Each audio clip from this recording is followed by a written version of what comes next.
Assalamualaikum warahmatullahi wabarakatuh. Jumpa lagi dengan saya Robin Fahmi di channel Analisa Politik. Teman-teman semuanya, hari ini saya akan mengomentari dua capres mungkin ya.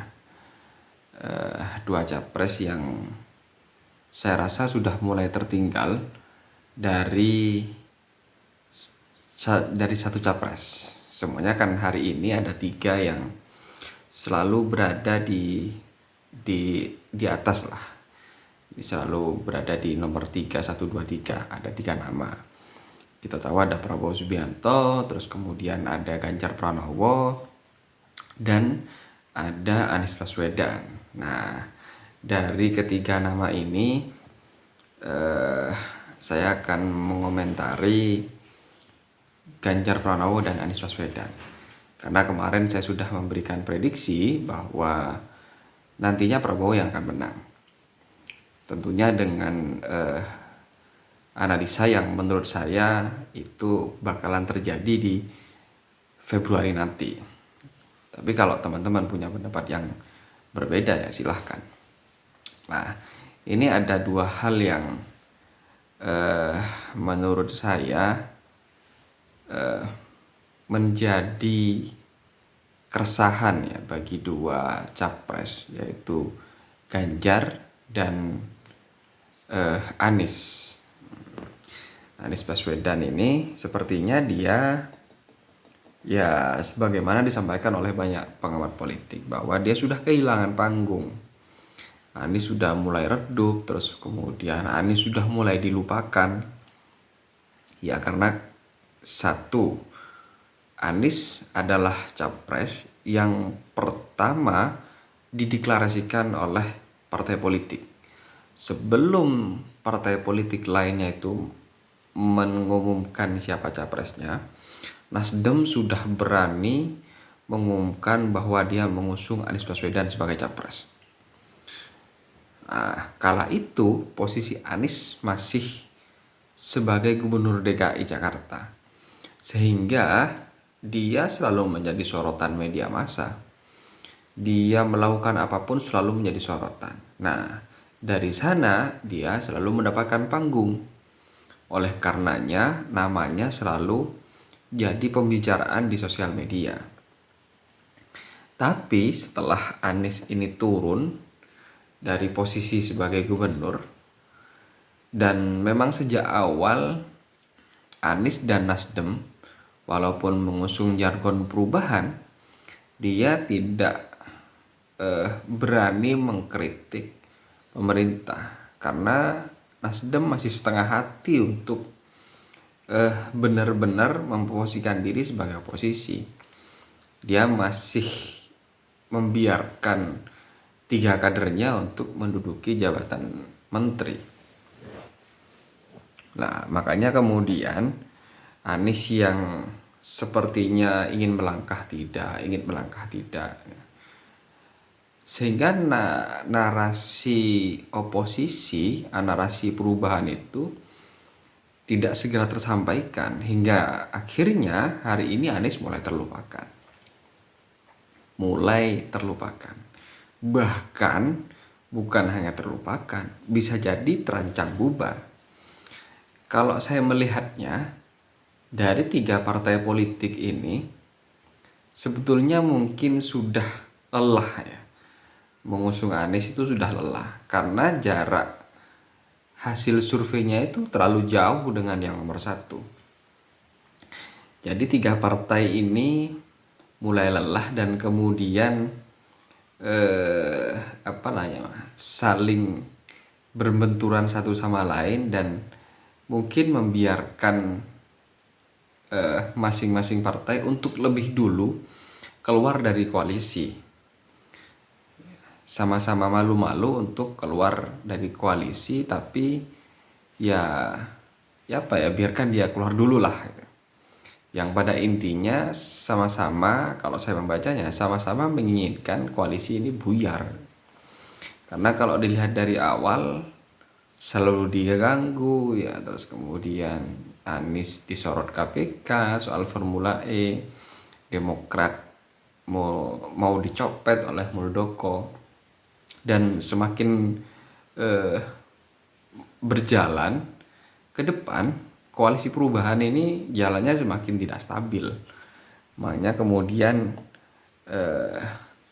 mungkin sudah tidak kuat. Kalau orang mau tenggelam itu, dia sudah tidak kuat nafasnya, sudah benar-benar minta tolong, pengen segera ditarik ke permukaan. Lah itu sekarang kalau saya menilai koalisi perubahan tentang Anies sendiri. Nah, yang kedua yaitu Ganjar.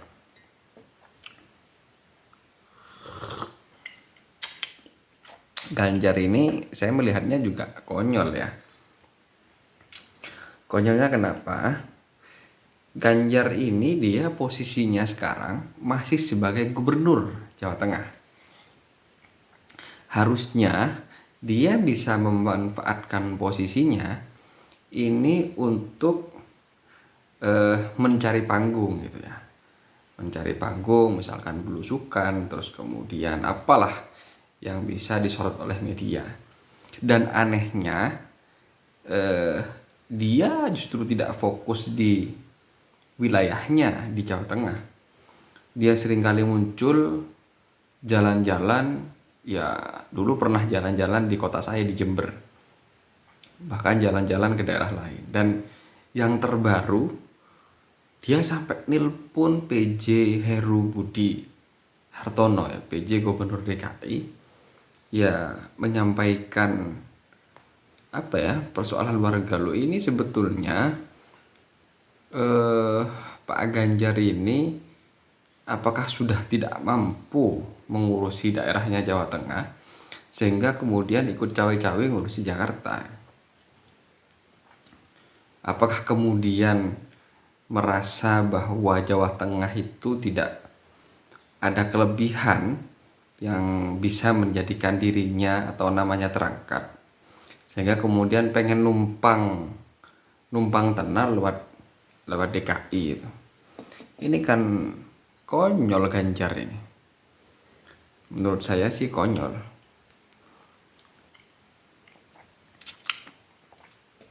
Harusnya dia sebagai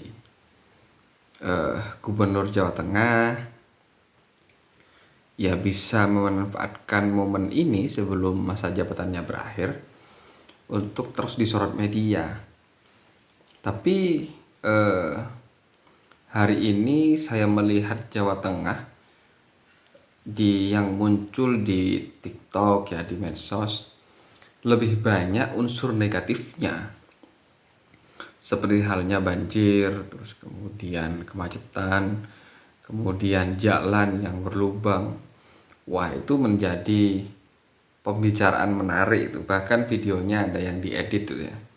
Ketika dulu Ganjar tampil di salah satu reality show di televisi, Ganjar mengatakan bahwa di Jawa Tengah jalan rusak itu hampir ya 0%. 0% karena ketika melapor langsung direspon, sehingga 0%. Tapi faktanya kemarin sempat muncul di TikTok gitu. Wah, itu viral itu. Jadi ketika salah seorang warga memviralkan jalan rusak, ditegur oleh Ganjar bahwa jangan diviralkan, dilaporkan saja agar diperbaiki, jangan diupload di media sosial. Ya, ini kan konyol ya.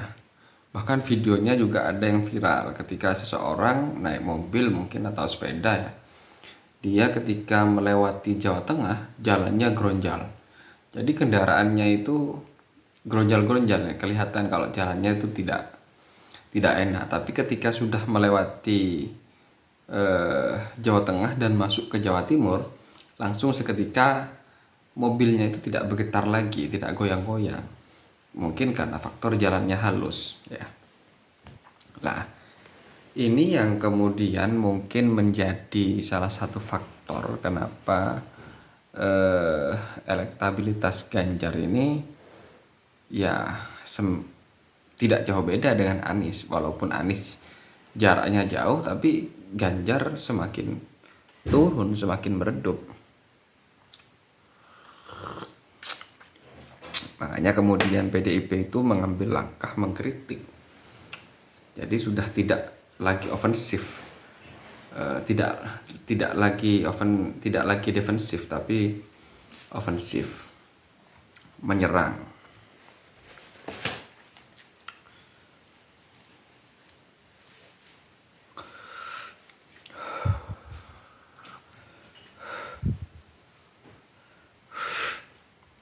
Lah, ya nanti lagi juga yang menjadi